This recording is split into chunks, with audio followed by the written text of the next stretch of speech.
Welcome back to the channel. So this is my final review of the Ginault Ocean Rover 2.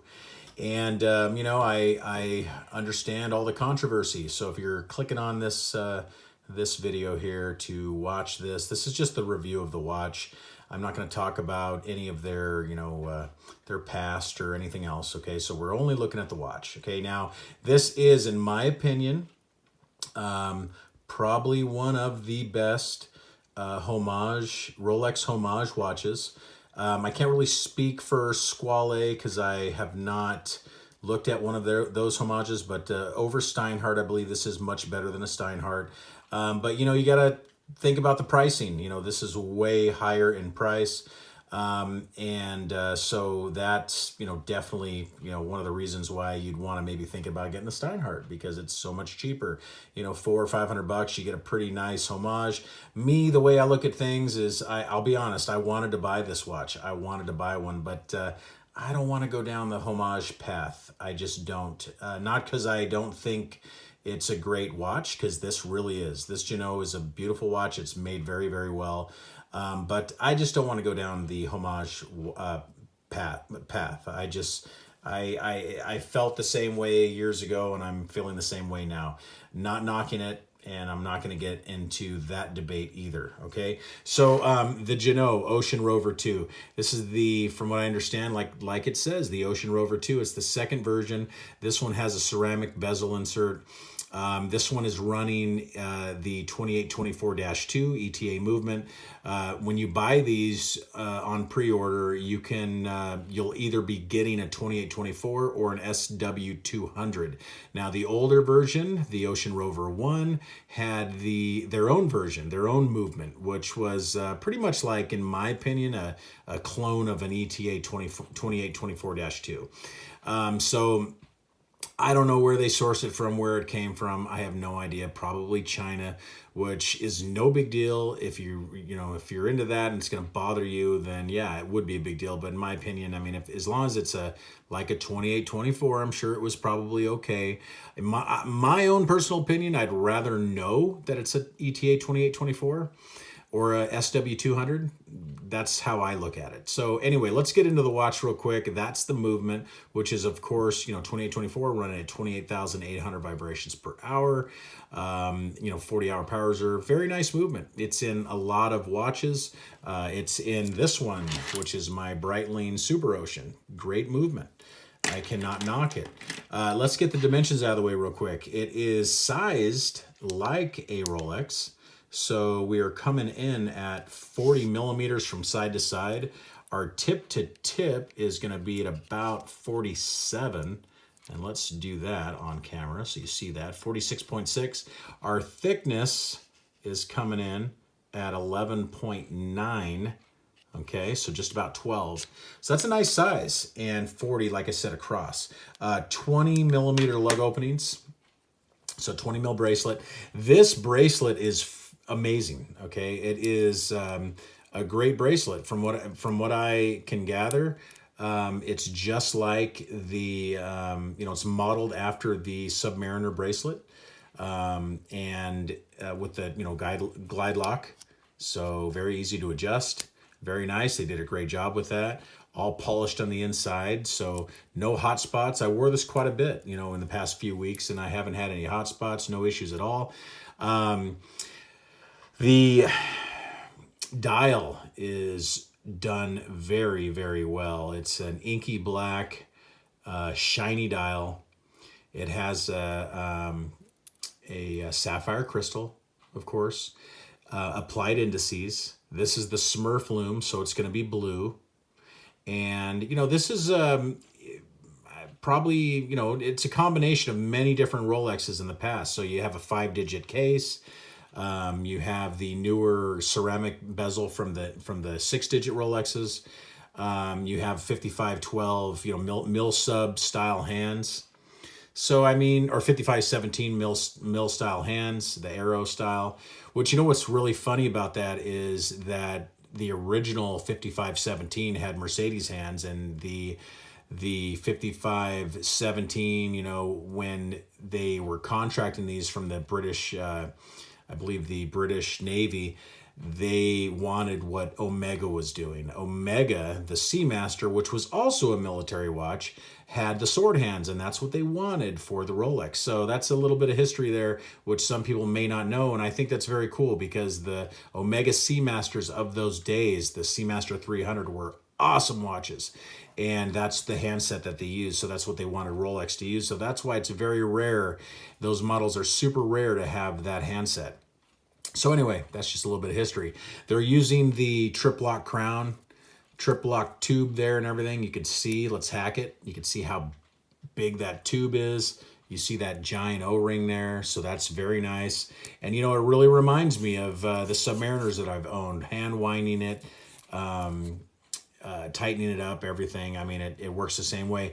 Signed crown. You have the Ginault flower there. You have the Ginault flower at the 12 o'clock.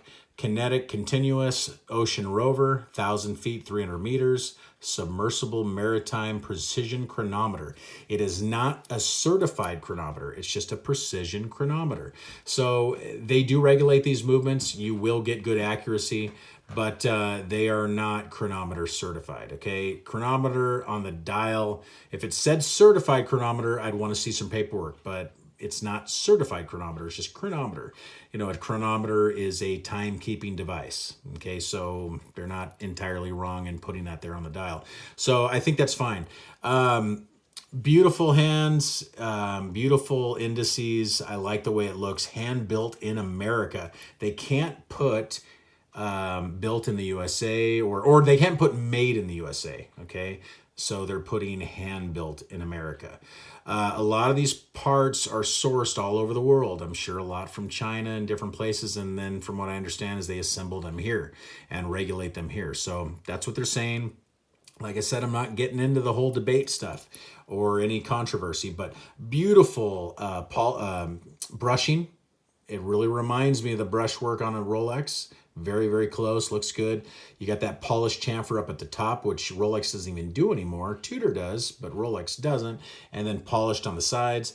And there is some smudges, but they polish it very, very well. Done very, very well. That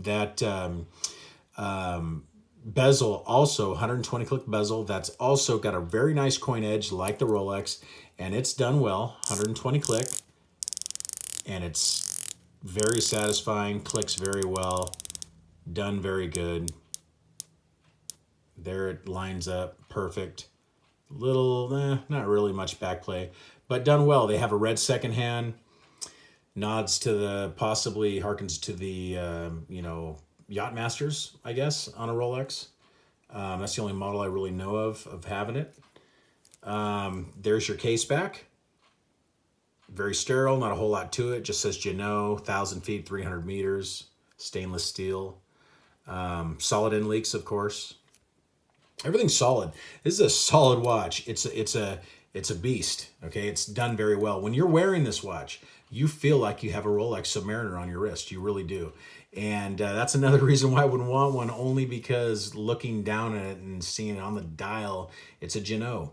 At least when you got a Steinhardt, it's not exactly like a Rolex, so you know that it's a Steiny. It's not a Ginault. I'm not knocking Ginault. I'm just saying that this is so close to the real thing that it's scary, okay? I mean, they've done it such a great job, and maybe that's why they get so much shit for it. I don't know. But I think they've done a great job. So let me put it on my wrist real quick. I'm going to put it on the Timegrapher also, but here it is on my 7.5-inch wrist. Very good. Fits me perfect. Of course, a 40 mil is going to fit me, great. I mean, it's just perfect fit. I really like a 40 mil. So, but I am used to wearing bigger watches. I really am. So a 41, a 42 is what I've been wearing lately. So I'm pretty used to that. Now let's do a loom shot real quick. Let's get this thing loomed up. You guys can check that out. Kind of a long video, but I'm going to show you everything, guys. I want you to make a good if you want to buy this watch, if you're looking to purchase one of these, I want you guys to make a very good decision on this because they aren't cheap. So let's turn the lights out.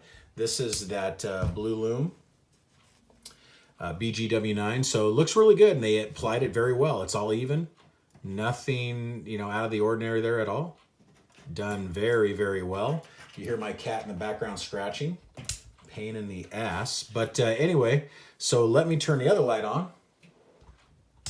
I'm going to do a movement check. See how well it's doing. Should be wound up enough, I believe. Let's see where our amplitude is. 280. You know, it probably can take some more winds. Let me see here. Get my cat out of here real quick. Okay, so let's wind it just a little bit more. Well, with 295, that's close because I had about 300. I was over 300 before. Let's just let's do this anyway here. Let's wind it a little bit more, and possibly we will show some better readings. Okay, let's see what happens there. Okay, so now this watch for me, I'll be honest, it was losing time. It was, I don't know, second or 2 seconds a day. So they do regulate it, but yeah, it's losing time. You know how I feel about that. I don't like watches that lose time. But 309 amplitude. In this position so far, we're about 8 seconds. We're losing, but our beat error, that's what you really need to look at. 0.0, that's really good. It's a great beat error. And then 28,800 vibrations per hour, of course. If you move it around different positions, we're going to change. It's going to, change, where it's regulated and all that, or what the time would be, maybe a gain or something like that. But they do regulate it in different positions. I'm not sure exactly on all the details on that. You guys can look into it. What I'm going to do in the description, I will put a link to their website. You guys can check them out if you want to pre-order these. Pre-order, I think, is $11.99 or around $1,200. I'd have to check to know for sure, but you guys can look that up. You guys can inquire with the company if you're interested, but you can pre-order these. You can get them with a date or without a date. You can get them with the Sands dial where the loom looks more creamy, vintagey look, but very nice though. So I'm not knocking Ginault. I think it's a great watch. It is just a little higher priced, okay? And this is my full review of this watch. If you guys have any questions or anything, hit me up. But thank you so much for watching. Please like and subscribe, and I will see you guys in the next one. Thank you. Goodbye.